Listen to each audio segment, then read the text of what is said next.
Al-Fatihah. أعوذ بالله من الشيطان الرجيم. بسم الله الرحمن الرحيم. إياك نعبد وإياك نستعين اهدنا الصراط المستقيم صراط الذين أنعمت عليهم غير المغضوب عليهم ولا الضالين. لا حول ولا قوة إلا بالله. حسبنا الله ونعم الوكيل. على الله توكلنا.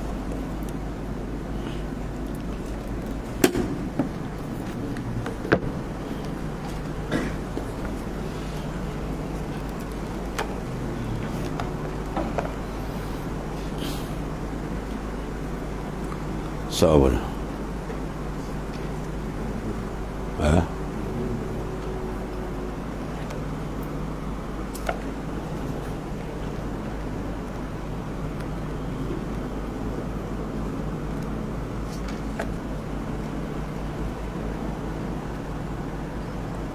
In tamsaskum. Betul.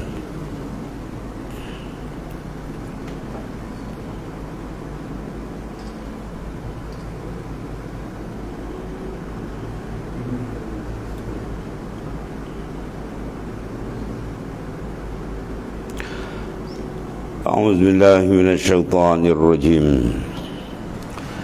قال الله تعالى وإن تمسسكم حسنة تسؤهم وإن تصبكم سيئة يفرحوا بها وإن تصبروا وتتقوا لا يضركم كيدهم شيئا إن الله بما يعملون محيط.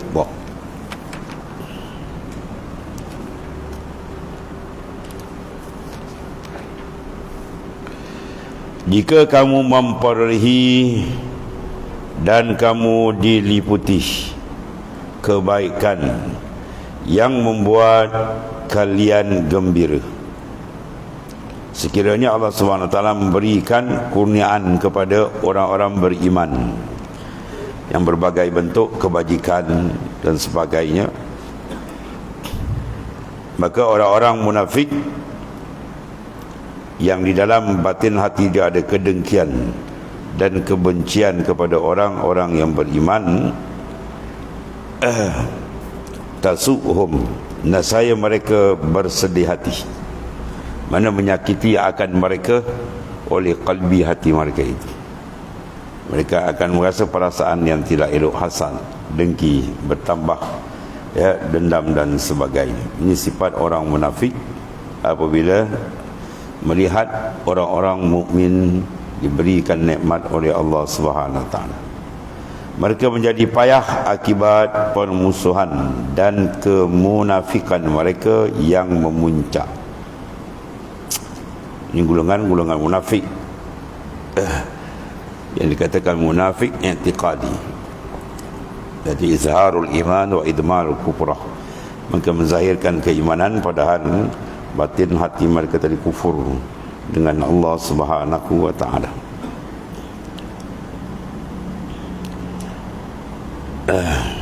Sebaliknya wa in tusibukum sayyi'ah, tetapi jika kamu mendapat bencana, kalah dalam peperangan misalnya, dapat bencana yang membosankan dan menyakitkan, maka yafrahu biha, mereka seronok bergembira kerananya, mereka bersuka cita.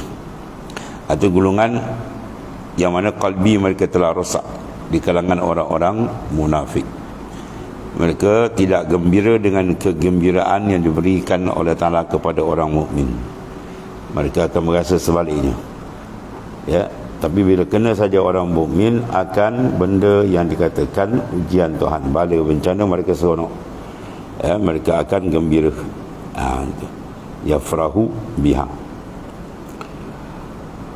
Wa in tasbiru, dan jika kamu, yakni orang-orang beriman ini, bersabar atas kebencian dan gangguan mereka, mana sikap yang jahat dalam perut mereka ini yang tidak senang dengan kurniaan Allah kepada orang beriman, dan mereka seronok dengan duka cita yang kena pada orang beriman, maka Allah SWT sebut untuk kita orang beriman naklah bersabar.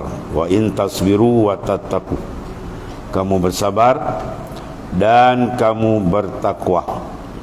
Mana tugas kamu ialah membina takwa kepada Allah Subhanahu Wa Taala, mentaati perintahnya zahir dan batin dengan ikhlas, maka Allah Ta'ala akan selesaikan benda itu. Yang menyelesaikan ialah Allah Ta'ala. Segala jalan ada dalam kekuasaan dia.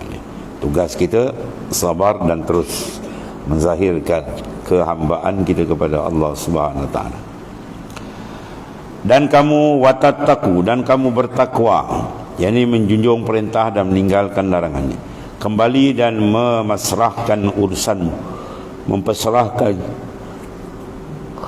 segala urusan kita. Wa ilallahi turja'ul umur, kepada Allah diserahkan segala urusan kita. Maka Allah akan menjagamu daripada segala apa yang mengganggu. Allah sendiri yang menyusun perkara sebenarnya.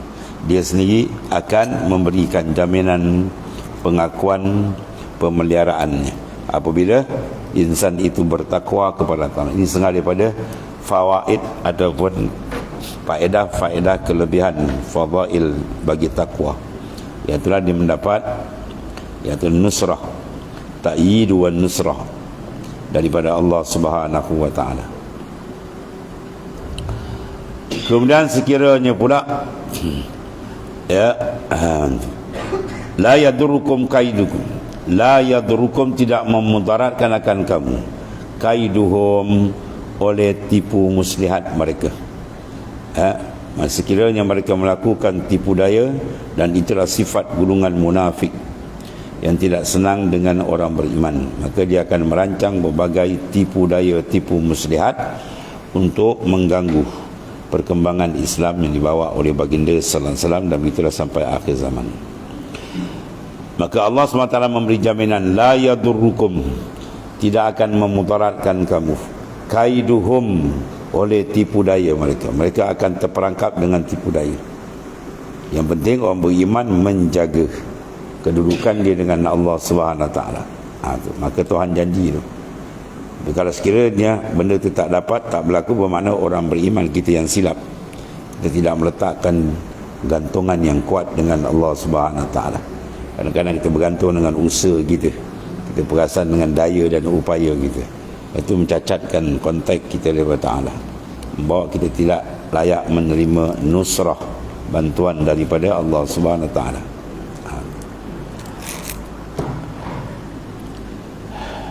La yadurukum kaiduhum, tidak membahayakan, tidak memberi mudarat tipu daya dia, makar dia, dan siasah buruk mereka, mana perancangan jahat mereka, politik jahat mereka, takkan menjejaskan atau mengganggu ataupun merosakkan perancangan orang beriman apabila orang beriman benar-benar berserah dan bertakwa kepada Allah Ta'ala.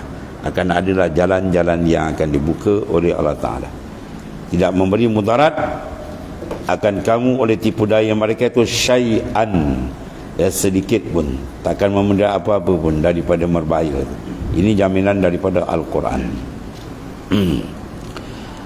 Qala Allah Ta'ala, innallaha, sesungguhnya Allah Ta'ala yang melihat hati dan batin mereka itu, dengan takluk sifat basarnya. Ya, innallaha bima ya'maluna muhitun. Bima dengan barang ya'maluna, yang beramal mereka itu, mana tindakan-tindakan jahat mereka, merancang berbagai tipu muslihat, ya Allah Ta'ala mengetahui. Maknanya serah kepada Ta'ala, dia yang memahami, dia yang membantu. Muhitun, meliputi. Ini maha meliputi segala yang mereka kerjakan. Mana dengan ilmu Allah Ta'ala tahu zahir dan batin perancangan jahat, niat jahat, hasad, dengki yang ada dalam kalbi orang-orang munafik. Yang tipu daya dan siasat buruk, tiada satu pun yang terluput dari pengetahuannya, bahkan sekilas dan sekejap. Mana tidak ada satu pun yang terlepas daripada takluk ilmu Allah Ta'ala. Bila tu? Azali lagi dah ada lah. Sebelum Tuhan menjadikan semua ni, semua perancangan dia. Ya, dia merancang azal, ta'aluk taksis iradat azali, ta'aluk tanjizi qadim, lulus pada sedia kali lagi iaitulah inkishaf fil ilm, terdedahnya pada Ta'ala ilmu dia sebelum kita ada, bukan sekarang baru, ya, dah siap dulu lagi lah.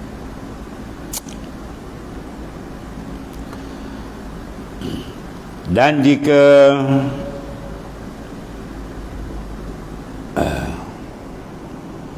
ya'malun dibaca dengan ta'malun bil ta', sini baca bil ya', ada dua kiraat. Ada kiraat baca bima ta'maluna muhitun, di sini dibaca bima ya'maluna muhit, ya, maka maknanya adalah sesungguhnya Allah SWT menolongmu. Ya, cerita tu kembali pada orang beriman balik, kitab kepada kita. Kalau baca dengan ta'malun, kalau ya'malun tu kembali pada golongan munafik tadi, antara mengetahui tindakan kerja buat mereka. Yang menolongmu memeluk Islam dengan segala yang kalian kerjakan, segala usaha-usaha untuk agama Allah SWT, itu Tuhan jamin dia akan. Dan dalam ayat lain pun banyak, di antaranya intansurullah yansurkum wa yusabbit aqdamakum, sekiranya kamu membantu agama Allah, maka kamu buat kerja Islam, maka Tuhan akan bantu dan memperkukuhkan pegangan kamu. yakni kesabaran, ketakwaan, ya, itu di antara benda-benda yang besar dalam kita melaksanakan tugas besar dengan Tuhan. Tanpa kesabaran, kalau Tuhan tak beri, manusia akan putus di tengah jalan, ya, sebab banyak benda di tengah jalan tu, awaridnya, ya, kawadihnya dan sebagainya lah. Dan ketakwaan, kepasrahan, ini semua daripada bantuan Allah Ta'ala. Manusia tidak akan dapat sifat ini kalau tidak diberi perasaan. Semua qalbi ni, sifat qalbi, sabar, perserahan, tawakul maknanya, ataupun at-taslim, ya, ketakwaan, kepasrahan dan ketundukan kepadanya, ya, itu semua adalah kurniaan daripada Allah Subhanahu wa Ta'ala, dan ia merupakan sifat yang sangat penting. Dan dia pula maha meliputi, muhit, dan dia hadir. Allah Ta'ala tidak gaib, bahkan dia lebih hampir, aqrabu min hablil warid, lebih dekat daripada urat leher. Cuma kurban maknawiyan, bukan kurban hissiyan, mana hampir secara makna, tidak terlepas kita dengan dia. Hadir, tidak bersembunyi daripadamu dan perbuatanmu. Semua itu dalam pengetahuan Allah Subhanahu wa Ta'ala. Maksud dia kesedaran qalbi kita terhadap takluk ilmu Allah Ta'ala membuatkan insan tadi mendapat berbagai-bagai kurniaan. Di antara kurniaannya, amalan dia akan jadi bersih, ya, wa kafa billahi alimah. Cukup bagi kita, Tuhan dah mengetahui apa yang kita buat, tak payah kita nak suruh orang tahu, maka amal kita akan jadi cantik dan bersih, ya, dan amalan kita akan jadi lebih bersungguh, sebab ada kesedaran kita buat ni, kita perasan kita diketahui oleh Allah Ta'ala, dilihat pandang olehnya. Ini semua benda-benda yang seni, yang halus, yang sangat penting, ya, dalam membina dan memperkukuh dan meningkatkan makrifat dia dengan Allah Ta'ala. Dan ingatkan, seterusnya telah menyatakan, wa iz ghadawta min ahlik tubawwi'ul mu'minina maqa'ida lil qitali wallahu sami'un alim. Wah, mana dan ingatlah, wazkur, ingatkan wahai Rasulullah yang paling sempurna, Rasul insan yang paling sempurna, saat bila idh ghadawta, kamu maknanya berangkat pada pagi hari, keluar dengan segera di pagi hari, ya, meninggalkan ahli min ahlik, daripada rumah keluargamu, iaitu Sayyidina Aisyah radhiyallahu anha, dalam keadaan, iaitulah kamu akan menempatkan para mukminin, menentukan dan menyiapkan mereka pada beberapa tempat dan posisi untuk berperang, ya, untuk melakukan satu kerja yang amat besar, jihad fi sabilillah, dalam mempertahankan agama Allah Subhanahu wa taala. Dan sebahagian mereka beserta orang-orang yang munafik tidak ikut berperang kerana suatu alasan dan bukti-bukti yang lemah. Sebab peperangan jihad adalah penapis yang mana benar beriman dan sebaliknya. Dan sebagian lainnya menghendaki keluar dan senang ikut berperang. Jadi peperangan ini memberi gambaran yang jelas tentang sikap qalbi insan. Orang beriman dia rancak, seronok, ya, menerima satu kurniaan Allah Ta'ala.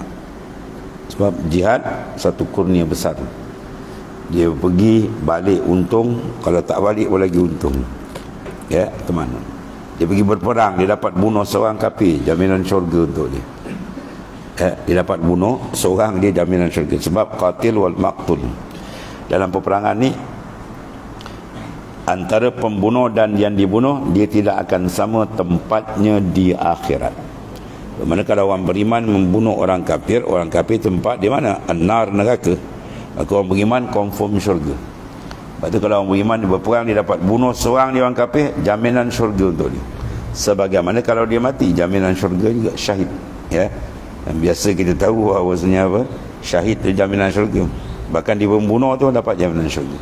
Dalam hadis menyatakan tidak akan berhimpun antara pembunuh yang dibunuh. Kalau pembunuh tu orang beriman, maka dia bunuh orang kafir tempat dia neraka. Maka orang beriman confirm syurga. Kalau terbunuh pula orang beriman, itu maklum dia syahid, ya, tidak ada balasan melainkan syurga. Jadi tak ada rugi kalau pergi perang. Kalau dia balik dia dapat bunuh pula, dapat ghanimah lagi, dan bentuk keduniaan pun dia dapat juga. Ya, itu dia antara besarnya jihad. Dan maka bila Ta'ala berikan ni, maka orang beriman menyambut sebagai satu tawaran yang sangat besar daripada Ta'ala tentang urusan jihad fi sabilillah. Itu dia.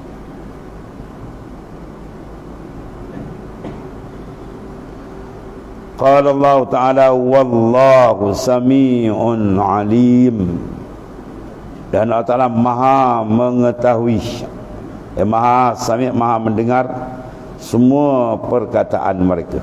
Sama ada perkataan orang yang beriman yang bersemangat keikhlasan untuk jihad, ataupun perkataan-perkataan orang munafik yang penuh dengan tipu daya dan muslihat jahat, mempengaruh orang supaya lari dalam medan jihad. Semua itu diketahui oleh Allah Ta'ala. Sami', Allah Ta'ala mendengar, maha mendengar semua perkataan mereka. Alimun, lagi maha mengetahui mana niat-niat mereka yang pergi. Sebab ada yang niat pergi untuk berperang sungguh, ada niat pergi untuk melakukan tipu muslihat, sekat jalan dipusing balik. Itu orang munafik. Dan di kalangan orang beriman pun begitu juga. Ada yang berjuang tadi bermati-matian, tapi niat dia lari untuk dapat ghanimah, ya, maka semua tu terjun ke dalam neraka, wala'ayazubillah. Jadi maknanya dia bersih betul niat kerana Allah, bukan kerana untuk menunjukkan sikap dia konon dia hebat, ya, dia lah orang yang kuat berjuang berjihad. Itu semua adalah niat palsu yang perlu dijaga. Dan diriwayatkan bahawa orang-orang musyrik mula menempatkan diri di Uhud pada hari Rabu 10 Syawal, 10 hari raya, ya, tahun ketiga Hijriah, ketika Nabi dah 3 tahun berpindah ke Madinah untuk tujuan berperang dengan kaum muslimin. Kemudian Rasulullah SAW meminta pendapat sahabat-sahabat, ya, baginda memanggil Abdullah bin Ubay, dia bapa munafik tadi. Rasulullah tahu, ya, tapi segi syariat dia maknanya kita tidak boleh nuduh kalau tak ada bukti mana. Ni Abdullah bin Ubay, padahal belum pernah baginda SAW memanggilnya sebelum, ya. Kemudian Abdullah dan sebagian besar kaum Ansar berkata, tetaplah di Madinah, ya, tetap di Madinah, tak payah keluar mana. wahai Rasulullah SAW, dan jangan keluar untuk berperang. Demi Allah, kami tidak pernah keluar dari Madinah untuk memerangi musuh kecuali musuh itu mengalahkan kita. Ya. Dan tidak seorang musuh pun memasuki Madinah untuk menyerang kami kecuali kami mengalahkannya. Maka lantas baginda Islam, ya, lagi pasti kita lebih menang lagi kerana engkau bersama kami. Abaikan saja mereka. Jika mereka menempatkan diri dekat dengan Madinah, pasti mereka akan mengalami keadaan buruk. Dan jika mereka memasuki Madinah untuk menyerang kita, mereka akan diserang oleh para lelaki dan perempuan serta anak-anak, akan melempar mereka dengan batu. Jika mereka kembali, mereka akan kembali dengan tanpa hasil. Ini di antara suara-suara yang dikeluarkan kepada baginda sallallahu alaihi wasallam. Dan sebagian daripada mereka menghendaki keluar untuk berperang. Kemudian baginda Rasulullah SAW bersabda, aku bermimpi melihat seekor sapi, seekor lembu yang disembelih di sekitarku. Maka aku menakwilkannya sesuatu yang baik, dan aku melihat ujung pedangku sendiri retak. Ujung pedangku sendiri retak. Maka aku menakwilkan suatu kekalahan. Bermakna dah diketahui oleh baginda sallallahu alaihi wasallam, ya, satu kekalahan. Dan aku melihat seakan aku memasukkan tanganku ke baju zirah besiku. Maka aku menakwilkan ialah kota Madinah, atau takwilan yang tepat dibuat oleh baginda sallallahu alaihi wasallam. Kemudian beberapa laki-laki muslimin yang tidak ikut dalam perang Badar dan berharap Allah Ta'ala memuliakan mereka dengan kesyahidan dalam perang Uhud, berkata, keluarlah. Mereka yang tak dapat bersama di Badar semangat nak keluar. Keluarlah bersama kami untuk menyongsong musuh-musuh kami, ya, untuk kita songsong mereka tu. Mereka berlebihan hingga Rasulullah SAW dan mengenakan baju besi. Akhirnya Rasulullah pun memakai baju besinya untuk terus keluar. Melihat hal itu, mereka menyesal akan sikap berlebihan, lalu berkata, lakukan sesuai dengan kehendakmu ya Rasulullah SAW. Rasulullah SAW pun menjawab, tidak saya seorang Nabi, tak sepatut seorang Rasul yang telah memakai baju perang lalu ia menanggalkan sebelum ia berperang. Itu tak saya. Dan tak ada Nabi-Nabi yang sedemikian. Kalau dia dah sarung, dia takkan buka. Itu maksudnya, ya. Maka dah sarung kan, terus Nabi kata.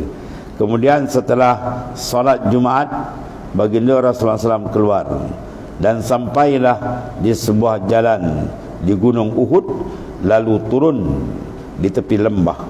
Baginda SAW lalu menyiapkan dan membersihkan pasukan dan memerintah Abdullah bin Jubair untuk memimpin pasukan pemanah, ya. Dan baginda berpesan, hujani mereka dengan anak panah dari sini agar mereka tidak menyerang dari belakang. Ya, strategi itu telah diatur elok oleh baginda SAW. Dan jangan tinggalkan tempat ini biar sekalipun tidak kalah ataupun menang. Mana kalau menang ke kalah ke, jangan tinggal. Itu pesanan ni yang mana terlupa oleh sahabat. Satu hikmat besar, ya. Rasulullah kata jangan turun selagi tidak dapat arahan, maknanya, ya. Jadi bila musuh-musuh telah dihujani dari serangan udara, habis. Batu serangan udara sekarang orang kafir ambil kan. Dia memperkasakan serangan udara. Benda dah ada dalam Islam yang ni Rasulullah tunjuk. Serangan daripada atas, ya, sangat memberikan manfaat besar. Ya, dia serang dengan hujan peluru, apa dia panah, sum. Menyebabkan ya berselerak musuh mengalami peringkat awal hampir kalah. Maka membuat satu tipu hela yang ni, dia lambatkannya dia punya segala barang-barang harta mereka di kaki Gunung Uhud, para sahabat ingat mereka dah kalah, mereka dah lari, mereka dah terlupa pesanan Rasulullah SAW. Jangan turun sebelum ada arahan. Ini memberi besar pengajaran dalam organisasi perjuangan. Ya, dia kena ikut arahan kepimpinan selama arahan itu tidak bercanggah dengan syariat. Dan Rasulullah SAW pemegang syariat. Ya. Jadi Rasulullah sendiri kata jangan turun. Tiba-tiba mereka dah terlupa turun. Melonsor habis. Rupanya bukan dia lari, dia buat satu tipu muslihat. Dia baras serangan kedua jadi masalah. Ketiga, barisan telah rapi dan persyaratan berperang sudah tercapai, ya. Maka Ibnu Ubay berkata, ya, Ibnu Ubay, Abdullah bin Ubay. Dia orang Arab ni kalau Abdullah diguna dapat Ibnu. Ya, Abdullah bin Umar, maka Ibnu Umar. Abdullah bin Mas'ud digelarkan Ibnu Mas'ud, ya. Alhamdulillah. Sini mana Abdullah bin Ubay, bapa munafik atau dikenal dengan Ibnu Ubay. Dia berkata, apa gunanya kita membunuh diri kita? Dia tak nak pergi perang, dia takut. Sebab menatang munafik ini dia tak beriman. Jadi dia kalau dia nak hidup, dia tak nak mati. Jadi peperang dia takut mati. Dia kata, apa guna kita membunuh diri kita dan anak-anak kita? Ini mula menjalankan hasutan jahat dia.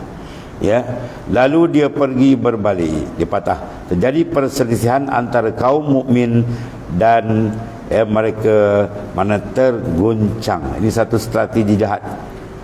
Ya, dia pernah satu kisah tu orang ceramah. Dia cara dia digunakan perang sarap. Dia datang ceramah, duduk depan. Ya, bila tuan penceramah tu ceramah, dia bangun seorang.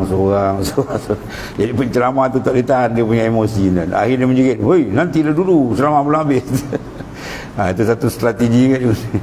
Bukan duduk belakang pun tak perasan kan. Duduk depan ramai-ramai 30-40 orang. Ceramah tengah separuh ceramah, dia bangun seorang, dia start motor brum Melayu. Itu terjejas tu. Ya, emosi penceramah sampai terkeluar kata. Penceramah kata apa? Ya, nantilah dulu, dia kata. Yang kau nak balik dulu apa? Dia dah marah tu. Ya, itu strategi dia. Maka digunakan sini juga oleh Abdullah bin Ubay. Dia pergi, bukan tak pergi, tiba sekat jalan dia patah balik. Dia patah balik maknanya apa?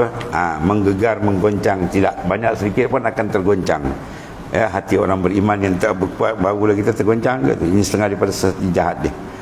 Habis satu. Itu dia antara sedikit ulasan dalam masalah peperangan Uhud. Mana memberikan satu pengajaran besar, memberikan ketaatan kepada baginda SAW adalah sangat besar. Kemudian izhammat ta'ifataini minkum an tafshala wallahu waliyuhuma wa 'ala Allahi falyatawakkalul mu'minun. Ila akhir ayat. Sallallahu alaihi wasallam.